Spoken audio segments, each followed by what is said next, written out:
Secular না, যে আমরা সেকুলার নেই, আমরা নই, আমরা ধার্মিক।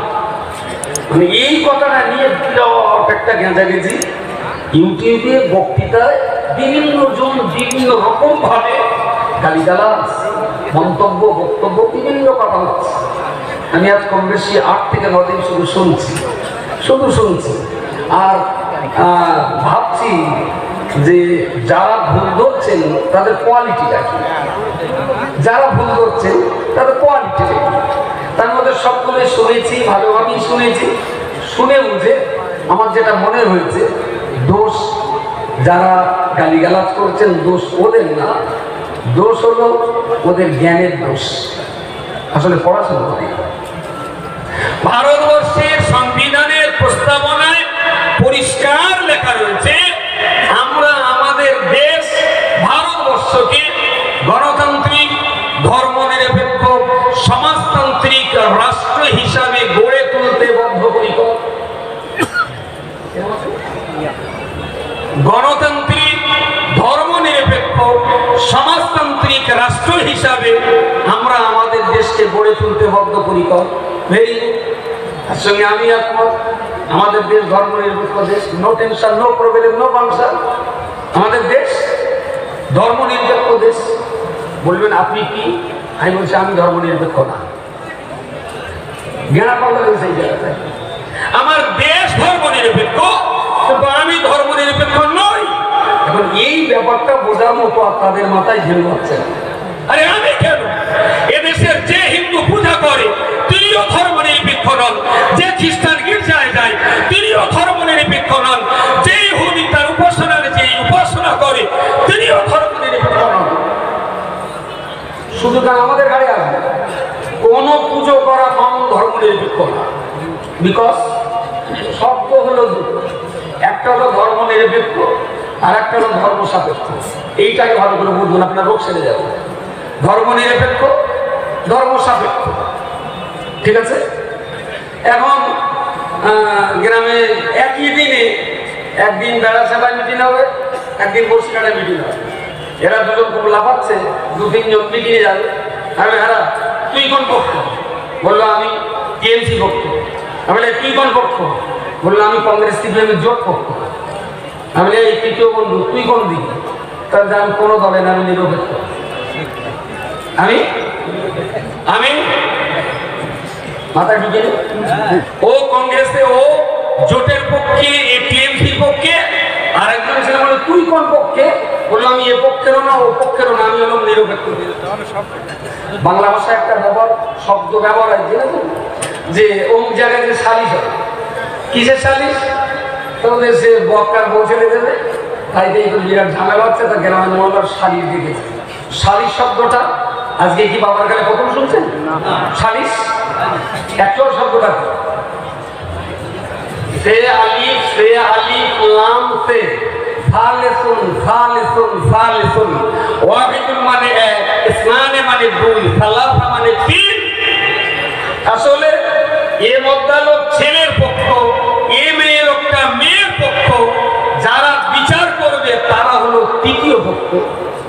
একটু সোনাল যেটা বলেছেন সালিশ সালিশ সালিশ, বাংলা ভাষার কোন ডিকশনারিতে সালিশ বলে কোনো শব্দ নেই। শব্দটা আরবি শব্দ ফালেসুন, তার মানে তৃতীয় পক্ষ। এ পক্ষও না ও পক্ষও না, ওরা হলো জোরে বলেন, জোরে বলেন।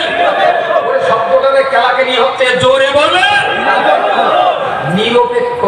তার মানে এ বললো আমি ছেলের পক্ষও না, আমি মেয়ের পক্ষও না, আমি হলো নিরপেক্ষ তৃতীয় পক্ষ, আমি বিচার করতে এসেছি। আর বিচারক যদি এক পক্ষে চলে যায় তাহলে আর সে সালিশ হলো না, সে তাহলে আর তৃতীয় পক্ষ হলো না। যেটা বোঝে সালিশ করবে কেনা কারা, তাহলে রহিমবাগ দাদা আর হরিবল্ল বড় বড় আর গোপাল খা, তারা বিচারক সালিশ করবে কেনা?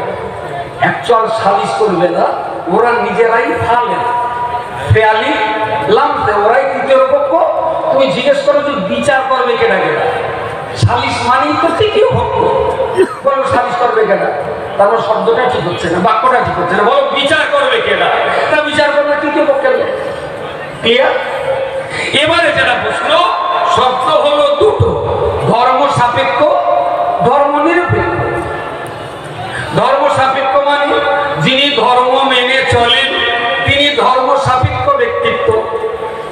ধর্ম নিরপেক্ষ কি?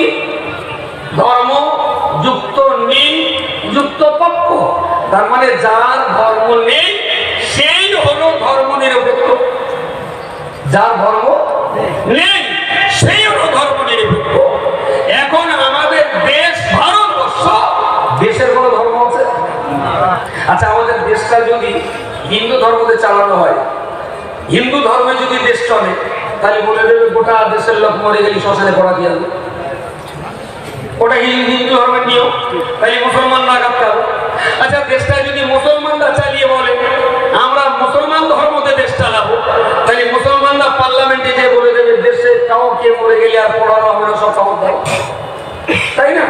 তো আমাদের রাষ্ট্র কোন ধর্মের ভিত্তিতে চলবে না, না ইসলামের ভিত্তিতে, না হিন্দু ধর্ম ভিত্তিতে, না খ্রিস্টান ভিত্তিতে, না বৌদ্ধ ভিত্তিতে, না ইসাই ভিত্তিতে। আমাদের দেশের কোন ধর্ম নেই, আমাদের রাষ্ট্র হলো ধর্ম নিরপেক্ষ। আমি কি বোঝাতে পারলাম? কিন্তু এই সংবিধানে ডক্টর বি.আর. আম্বেদকর তিনি বললেন আমরা আমাদের দেশটাকে গণতান্ত্রিক, ধর্ম নিরপেক্ষ, সমাজতান্ত্রিক রাষ্ট্র হিসাবে গড়ে তুলতে আমরা বদ্ধপরিকর। তার মানে আমাদের দেশের রাষ্ট্রীয় পরিকাঠামোয়, রাষ্ট্রীয় আইন কানুনে, রাষ্ট্রীয় পার্লামেন্টার বিধানসভা কোন ধর্ম দিয়ে পরিচালনা হবে না। সাপোজ আমি আব্দুল মাতিন কোনো কালে হব না, টেক ফর এক্সাম্পল, আপনারা আমার ভোট দিয়ে প্রধানমন্ত্রী করে দিলেন, আমি যখন পার্লামেন্টে যে প্রধানমন্ত্রীর চেয়ারে বসলাম, আমি তখন দেশের জনগণকে কাউকে দেখবো না যারা মুসলমান, এরা হিন্দু, এরা খ্রিস্টান, এরা শিখ, এরা ইসাই, এরা, আমি দেখবো এরা সবাই আমার দেশের জনগণ। সুবহানাল্লাহ বলেন। আমি যখন প্রধানমন্ত্রীর চেয়ারে, তখন রাষ্ট্রীয় কর্মকাণ্ডে আমার কোন জায়গায়, কোন কথায়, কোন কলমে ধর্মের কোন বন্ধ থাকবে না। আবার আমি প্রধানমন্ত্রীদের চেয়ার ছেড়ে দিয়ে যখনই আমি ব্যক্তিগত জীবনে ঘরে ঢুকবো, তখন আমি হিন্দু হলে পুজো করবো, মুসলমান হলে নামাজ পড়বো। তাই ধর্ম নিরপেক্ষ শব্দটা সংবিধান তো পাবলিকের ঘাড়ে চাপায়নি, ধর্ম নিরপেক্ষ শব্দটা সংবিধান চাপিয়েছে আর রাষ্ট্রীয় ব্যবস্থার ঘাড়ে, আর ইডিয়েট গুলো সেই শব্দটা চাপাচ্ছে পাবলিকের ঘাড়ে। আমার সংবিধান কিন্তু দেশের জনগণকে বলিনি তোমরা ধর্ম নিরপেক্ষ হও, সংবিধান বলেছে রাষ্ট্র ধর্মের ধর্ম নিরপেক্ষ হবে, রাষ্ট্রের জনগণ ধর্ম সাপেক্ষ হতে পারে, ধর্ম নিরপেক্ষ হতে পারে, ওরা জনগণের স্বাধীন অধিকার। এইবারে বলেন আমি ধর্ম নিরপেক্ষ, আবার আমি মুসলমান, হোয়াট ইজ দিস? ব্যাপারটা খানিকটা ঘটে যাচ্ছে আমাদের বাংলা ভাষায় প্রচলিত, বহুদিন ধরে এটা প্রচলিত আছে।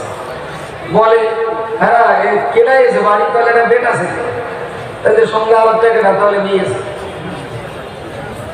বেটা ছেলেটা মতালো না মেয়ে,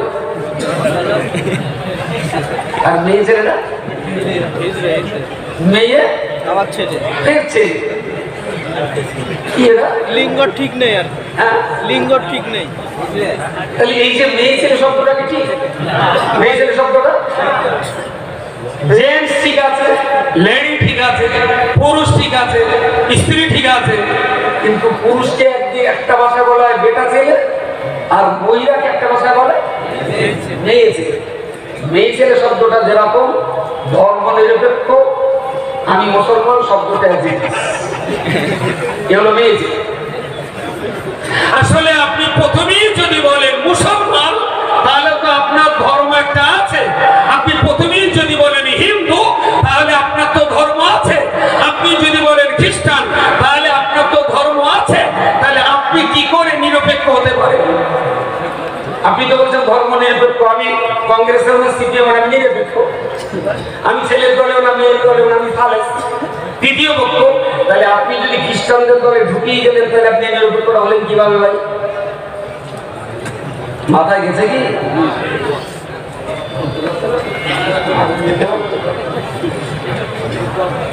একটা জটিল ব্যাপার নিয়ে এরা আসলে মাথায় নিতে পারেনি। সংবিধানের একটা জায়গায় দেখা যে সংবিধান দেশের জনগণকে কল্লা খেতে দেখা একটা জায়গায় সংবিধান বলেছে রাষ্ট্র ধর্ম নিরপেক্ষ, তা না হলে রাষ্ট্র কেন বলবে? 30-এর ক খ গ ধারায়, ধর্মের ধারায় 25, 26, 28 ধারায় তো সুন্দর করে বলা আছে দেশের জনগণ তারা তাদের ইচ্ছা মতো ধর্ম পালন করবে। এইবারে যদি আপনি বলেন ধর্ম নিরপেক্ষ হওয়ার পরেও ধর্ম পালন করা যায়, তাহলে সংবিধানটা তো ভারতবর্ষ রাষ্ট্রটা তো ধর্ম নিরপেক্ষ রাষ্ট্র, তাহলে দেশটা ধর্ম নিরপেক্ষ হোক, সেই হিন্দু ধর্ম দিয়ে ধর্মটা দেশটা চালাক। এবার কোথায় যাবে? চালাক দেখি সংবিধানের একটা জায়গায় দেখানো হোক যে এই ধারায় এই জায়গায় ধর্ম নিরপেক্ষ শব্দটা পাবলিকের জন্য প্রযোজ্য করেছে। এই শব্দটা তো পাবলিকের প্রযোজ্য না, ধর্ম নিরপেক্ষ শব্দটা রাষ্ট্রীয় ব্যবস্থার জন্য প্রযোজ্য, রাষ্ট্রের জন্য প্রযোজ্য, পার্লামেন্টের জন্য প্রযোজ্য, বিধানসভার জন্য প্রযোজ্য। যারা সরকারে আসে তাদের চোখ যেন কোনো ধর্মের চোখ না হয়, তাদের চোখ থাকবে জনগণের চোখ। এরা আমার দেশের নাগরিক। এ মুসলমানদের একটু বেশি দাও, ও খ্রিস্টানদের একটু কম দাও, এই ধর্মের ভেদাভেদ আমার সংবিধান রাষ্ট্র ব্যবস্থাকে দেয়। কিন্তু খুবই দুর্ভাগ্যজনক ভাবি আমি একটুখানি বলতে বাধ্য হচ্ছি, আসলে মুক্তোর মালা রাজকন্যার গলায় মানানসই। আসলে মুক্তি সাহেব ভুল করে মুক্তোর মালাটা খেকে কুত্তার গলায় দিয়ে ফেলেছে। সে এখন এই মালা নেই, শুধু টানা হেঁচড়া করতেছে, এটা মুক্তি সাহেব ভুল করেছে। যারা মুক্তোর মূল্য বোঝে না, ওই মালা কখনো খেকে কুত্তা রাখে অমলে করে তোকে সে করতে বেঁধে পারবে, শুধু মাথা দিকে ছাড়ার জন্য ব্যস্ত হয়ে গেছে। হাতটা যদি রাজকন্যার গলায় দিতেন তারা মুক্তি সাহেবকে সারিফ জানাতেন যে অনেকদিন পর একটা ভালো জিনিস দিয়েছে। পড়ে গেছে তো খেকি কুত্তার গলায়, খেলা ছুটে ছুটে বকিয়ে ঘেউ ঘেউ করি বলে মাথা খারাপ করে দিয়েছে। প্রিয় শ্রোতা মণ্ডলী, মনে রাখুন আমি আপনাকে এত সময় বলার পরে বলছি, আসলে এই জন্যই তো আমার আল্লাহ পাক রব্বুল আলামিন কোরআন শরীফ নাযিল যখন করছেন প্রথম বাক্য দিয়েছেন ইকরা বিসমি রাব্বিকাল্লাযী খালাক। হে পৃথিবীর মনুষ্য জাতি, হে আমার নবী মুহাম্মদ রাসূলুল্লাহ, আমি আল্লাহ পাক আপনাকে বলছি, আপনি আগে লেখাপড়া শিখুন, আপনি লেখাপড়া করুন, আপনার সাহাবীদের লেখাপড়া করতে বলুন। যদি লেখাপড়া করতে পারেন তবে আপনি রাজ্য চালাতে পারবেন, যদি লেখাপড়া করতে পারেন তবে আপনি ভালো নামাজ পড়তে পারবেন, যদি আপনি লেখাপড়া করতে পারেন তবে আপনি ভালো রোজা করতে পারবেন, যদি আপনি লেখাপড়া করতে পারেন তবে আপনি ভালো মুসলমান তৈরি হতে পারবেন, যদি আপনি লেখাপড়া করতে পারেন তবেই তো ভারতবর্ষের ভালো নাগরিক হতে পারবেন, যদি আপনি লেখাপড়া করতে পারেন তবেই তো ইজ্জত নিয়ে আপনি বাঁচতে পারবেন। এই জন্যই তো আমার আল্লাহ পাক রব্বুল আলামিন নামাজ, রোজা, হজ, যাকাত, জিকির সব কিছুর পূর্বে, সকল কিছুর পূর্বে আমার আল্লাহ পাক তো পড়াশোনা করা ফরজ করে দিয়েছে। পড়াশোনা করা ফরজ না, নফল বোঝায়। পড়াশোনা করা নামাজ পড়াটা যখন ফরজে আইন, লেখাপড়া করাটাও ফরজে আইন। সে আপনি মাদ্রাসায় পড়ুন, হাই স্কুলে পড়ুন, আইসিডিএস এ পড়ুন, প্রাইমারিতে পড়ুন, কলেজ পড়ুন, ইউনিভার্সিটিতে পড়ুন, যেখানেই পড়ুন না কেন, পড়াটা যদি নীতিগতভাবে আদর্শ মানুষ হওয়ার জন্য পড়ে থাকেন, হাই স্কুলে পড়েও আপনার সওয়াব হবে, ইংরেজি পড়েও আপনার সওয়াব হবে, যদি আপনার উদ্দেশ্যটা সঠিক থেকে থাকে। আর উদ্দেশ্য যদি সঠিক না থাকে, তার স্বভাবের জায়গায় গোনা। হাদিস পড়ে কি গোনা হয় না? প্রচুর গোনা হয়। হাদিস পড়ছে, জিজ্ঞেস করলাম বলছে হাদিস পড়তে চান, তার দুজন একটা করে ওয়াশ করে 22,000 টাকা, আপনি তাড়াতাড়ি শেষ করবেন, আমি ওয়াশ করবো। ওই হাদিস পড়ে কি হবে? কথা বলে বুখারী শরীফের প্রথম হাদিসটা ইন্নামাল আমালু বিন্নিয়াত। খুব গভীর ভাবনা চিন্তা করে ইমাম মুহাম্মদ ইবনে ইসমাঈল আল বুখারী রাহমাতুল্লাহ আলাইহি 8000 হাদিসের ভিতরে এই হাদিসটাই প্রথম দিলেন, যার সঙ্গে নামাজ না, যার সঙ্গে রোজা না, যার সঙ্গে ঈমান না, যার সঙ্গে সাদকা না, যার সঙ্গে জান্নাত না, যার সঙ্গে জাহান্নাম না, কোনো বর্ণনা নেই। ইন্নামাল আমালু বিন্নিয়াত। আসলে যারা হাদিস পড়তে আসবে, ইমাম বুখারী প্রথমেই বলে দিলেন, আসলে তুমি হাদিস কেন পড়তে এসেছো, এই একটা হাদিস পড়ে আগে নিজে ঠিক করে নাও বুখারী কেন পড়বে। নিয়ত আগে ইসলাহ করে নাও যে বুখারী তুমি কেন পড়বে। যদি তোমার মনে হয় বুখারী পড়ে জিন্দাবাদ পাবো, তুমি পড়ো না। যদি মনে হয় বুখারী পড়ে মাল কামাই করবো, তুমি পড়ো না। যদি তোমার মনে হয় আমি নিজে বুখারী পড়বো, নবীর হাদিসকে মানুষের কাছে সত্যের বাণী পৌঁছে দেব, তাই তোমারই জন্য আমার বুখারী সংকলন করা। জোরে জোরে বলুন সুবহানাল্লাহ। তো নিয়ত যদি ঠিক থাকে, বুখারী শরীফ পড়েও সওয়াব হবে, ইংরেজি পড়েও সওয়াব। উদ্দেশ্যটা সঠিক থাকা চাই। এমন ইংরেজি পড়ে কি করে সওয়াব হবে? ইলে আবার এরকম নাচানাচি হোক, পরে আবার একদম সমস্যার সমাধান করতে গিয়ে গাছে উঠে গাছে না উঠলে ফেলতে সুবিধা হয়। যত উঠবে যাওয়া তত সহজে বেড়া যাবে।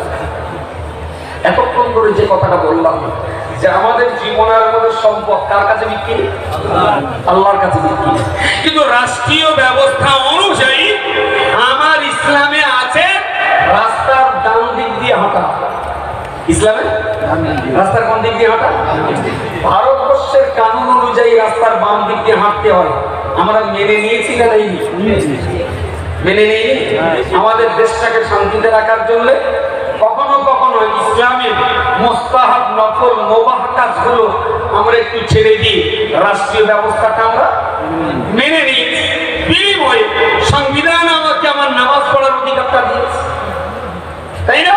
আমাদের যে আইনগুলো, পাঁচ ওয়াক্ত নামাজ, রমজানের রোজা, হজ আর যাকাত, লেখাপড়া, ধর্ম শিক্ষা, সংবিধান আমার এই অধিকার দিয়েছে, আমি মেনে নিয়েছি। আবার আমিও রাষ্ট্র ব্যবস্থার বেশ কিছু কিছু ফৌজদারি আইনও মেনে নিয়েছি। ইসলামের জেনা করলে কি শাস্তি? জেনা জেনা দৌড়া মারা। ভারতীয় সংবিধানে কি আছে? হ্যাঁ, জেল টেল হবে, শাস্তি হবে। তো দৌড়া মারাটা আমাদের দেশে নেই। রাষ্ট্রীয় আইন বা প্রণেতা যারা তৈরি করেছেন, আমরা দৌড়া মারাটা বাদ দিয়ে রাষ্ট্রের এই আইনটা আমরা মেনে নিয়েছি। বিনিময়ে ওরা আমার হকের আইনটা আমাদের কখন ছেড়ে দিয়েছে।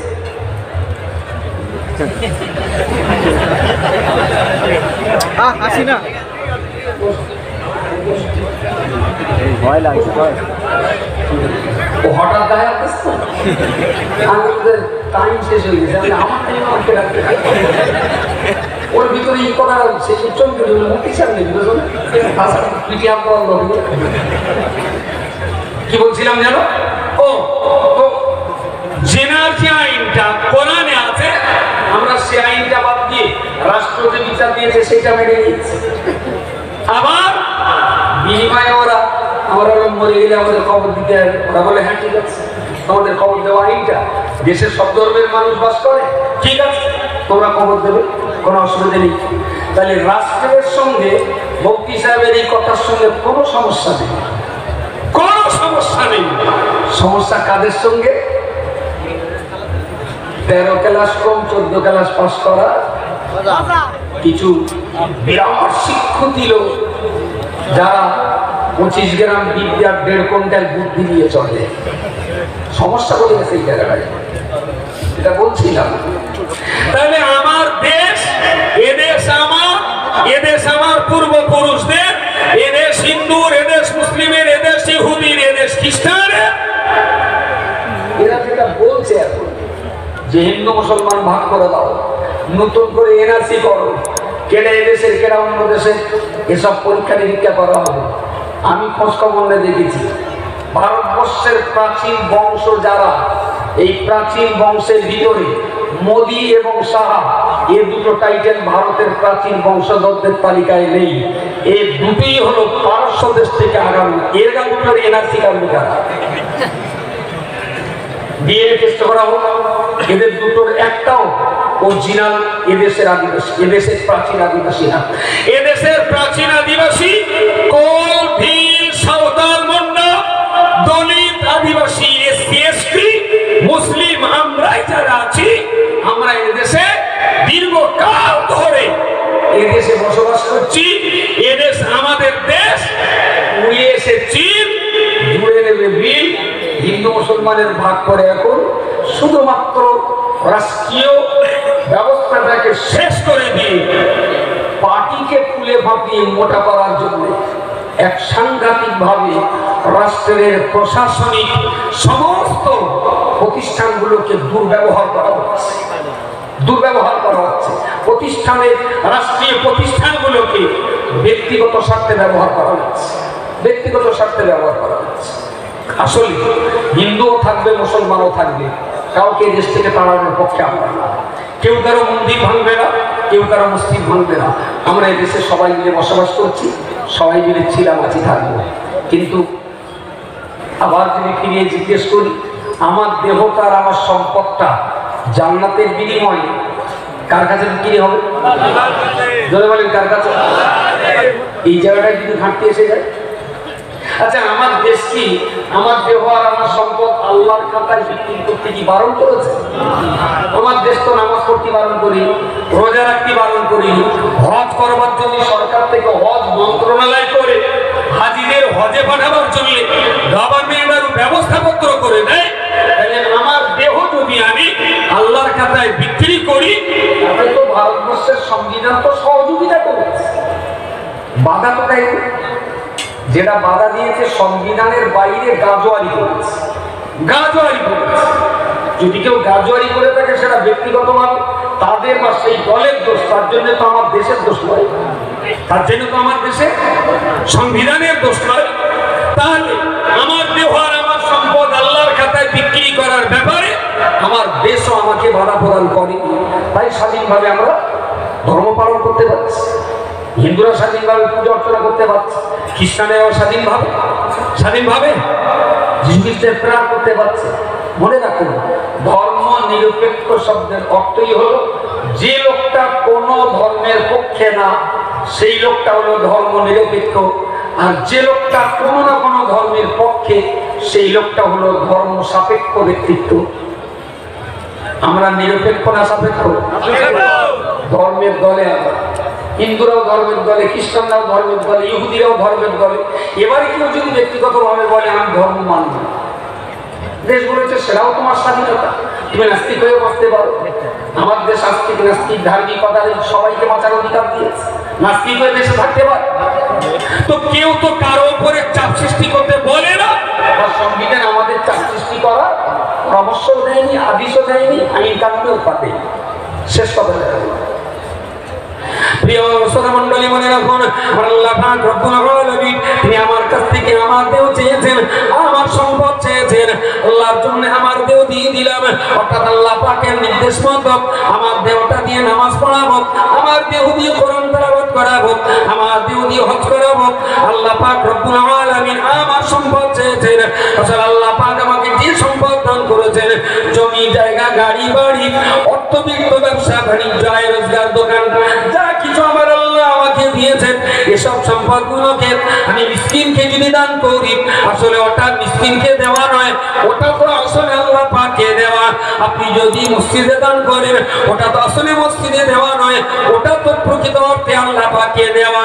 আমফানের প্রচন্ড বিপর্যয়ের সময়তে অনেক জমিদার বড় লোক আপনারা বাড়ি চাল ডাল আলুবার করে দিয়ে অনেক দুস্থ গরিব মানুষকে আপনারা খাইয়েছেন।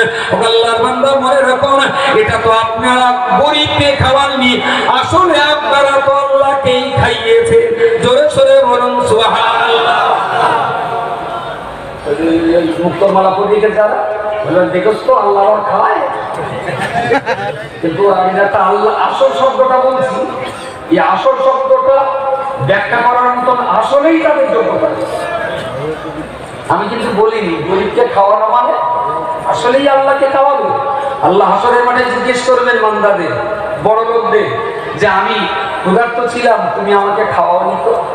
আমি উলঙ্গ ছিলাম, তুমি আমাকে কাপড় পরাওনি তো? বান্দা সেদিন আল্লাহকে বলবেন, আল্লাহ আপনার তো কাপড়ও লাগে না, খাবারও লাগে না। বললো, তোমার বাড়িতে ক্ষুধার্ত ব্যক্তি গিয়েছিল জানো না, তুমি খালি হাতে তাড়িয়ে দিয়েছিলে। আসলে ওই ক্ষুধার্ত ব্যক্তিকে খাওয়ালে আমি আল্লাহ আমাকেই খাওয়ানো হতো। বলুন সকলে সুবহানাল্লাহ। আরে আল্লাহর ইবাদত মানে তো পৃথিবীর মানুষকে নিয়েই তো আল্লাহর ইবাদত। তোমার বাড়িতে শীতকালে বস্ত্রের জন্য গিয়েছিল, তুমি তাকে যদি বস্ত্র দান করতে, আসলে ওই দান করাটাই তো আমি আল্লাহ আমাকে দান করা হতো। তুমি যেহেতু দুনিয়াতে আমাকে খাওয়াওনি, আমাকে পড়াওনি, তার মানে আমার গরিব বান্দাদের তুমি খাওয়ান পড়ানোর দায়িত্ব পালন করো। তোমাকে দায়িত্ব নিয়ে আমার জান্নাত দিতে পারছি না, তুমি তোমার টাকা দিয়ে জান্নাত কিনে দাও। এটা বড় লোকদের কাছে আল্লাহ জিজ্ঞাসা করে। প্রিয় শ্রোতা বন্ধু, প্রিয় রাসূল সাল্লাল্লাহু আলাইহি ওয়াসাল্লাম তিনি মসজিদে নববীতে বসে আছেন। হিজরতের বেশ কয়েক বছর পরে রাসূলুল্লাহর একজন সাহাবীটার নাম হযরত কারাবা রাদিয়াল্লাহু তাআলা আনহু, কারাবা রাদিয়াল্লাহু তাআলা আনহু। একদম একটা বাচ্চা ছেলে, ছেলেটার নাম বশীর। ওনারই ছেলে, ওনার স্ত্রী মারা গেছেন। তো ইসলাম কবুল করে মক্কায় অত্যাচারে জান প্রাণটা নিয়ে শুধু বাচ্চাটাকে হাতে করে নিয়ে এই দুর্গম রাস্তা অতিক্রম করে মদিনায় চলে গেছে। রাসূলুল্লাহ মসজিদে নববী চত্বরে বসে আছেন। হযরত কারাবা তার পুত্র বশীরকে দিয়ে ওখানে বসেছেন। নবীকে চিনতে পেরেছেন, তখন নামটা মনে হয় কারাবা। বললেন, জি হ্যাঁ ইয়া রাসূলুল্লাহ, এতদিন পরে আমাকে ধরে রেখেছেন, এটা কি? বললি, হুজুর আমার সন্তান। কি ব্যাপার? বলে, হুজুর আমি ইসলাম কবুল করেছি, তা ওখানে আর বাস করার কোনো উপায় নেই, দিন রাত মার পিঠ, আর আপনাকে দেখতে পাচ্ছি না, আল্লাহর ইবাদত করতে পারছি না, তাই ওটা ছেড়ে দিয়ে বাচ্চাটাকে নিয়ে চলে এসেছি। কিন্তু তোমার স্ত্রী কোথায়? বলে, আমার স্ত্রী মারা গেছেন ইয়া রাসূলুল্লাহ, তাই বাচ্চাটাকে নিয়ে আপনার দরবারে চলে এসেছি। রাসূলুল্লাহ আলাইহিস সোফাতে কারাবা থাকার জায়গা করে দিলেন। কারাবা ওখানেই থাকেন, নবীর সঙ্গে ঘোরাফেরা করেন, যাওয়া আসা করেন, যা কিছু আয় রোজগার করেন।